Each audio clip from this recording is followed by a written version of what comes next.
Hello guys, তো দেখো আমি সকালবেলা উঠে সমস্ত কাজ করে নিয়ে স্নান টান করে একদম রেডি হয়ে গেছি। তো যাবো হচ্ছে রিসেপশনের দিন দুপুরবেলায়। তো চলে এসেছি দেখো যে এই লজে। তো লজে গিয়ে একটু সবার সাথে দেখা ফাঁকা করে খেতে বসে গেছিলাম। খাবার ছিল ভাত, ভেজ ডাল, মাছের কালিয়া, পটল আলু চিংড়ি, ব্যাস। তারপরে দেখো একদম ঝটপট করে রেডি হয়ে সবাই মিলে চলে এসেছিলাম হচ্ছে রিসেপশানে। তো রিসেপশানে এসে প্রথমে তো একটুখানি সবার সাথে কথা বলে নিচ্ছিলাম, তারপর একটুখানি ছবি তুলে নিচ্ছিলাম। তো এটা হচ্ছে আমাদের বর আর বউ। তো তারপর চলে গেছিলাম স্টলে ছিল হচ্ছে পাকোড়া সাথে ছিল ফুচকা, কোল্ড ড্রিঙ্কস। বাট আমি ফুচকা খাইনি, আমি শুধু পাকোড়া আর কোল্ড ড্রিঙ্কস খেয়েছিলাম। আর পাকোড়াটা প্রচণ্ড টেস্টি ছিল।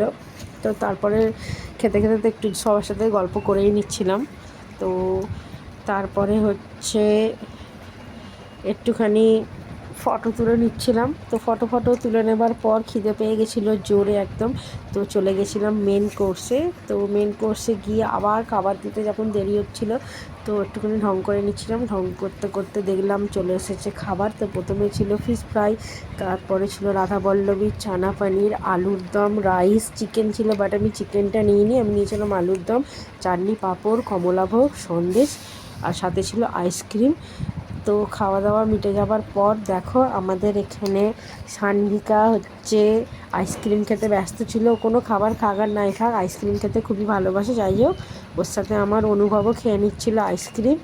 তো তারপর সবার সাথে একটুখানি কথা বলে নিচ্ছিলাম। অনেক দিন পর সবার সাথে দেখা হলে যা হয় আর কি। তো তারপরে হচ্ছে সবার সাথে ফটো তুলে নিয়ে বাড়ি চলে এসেছিলাম। ভিডিওটা ভালো লাগলে লাইক করে দিও। বাই।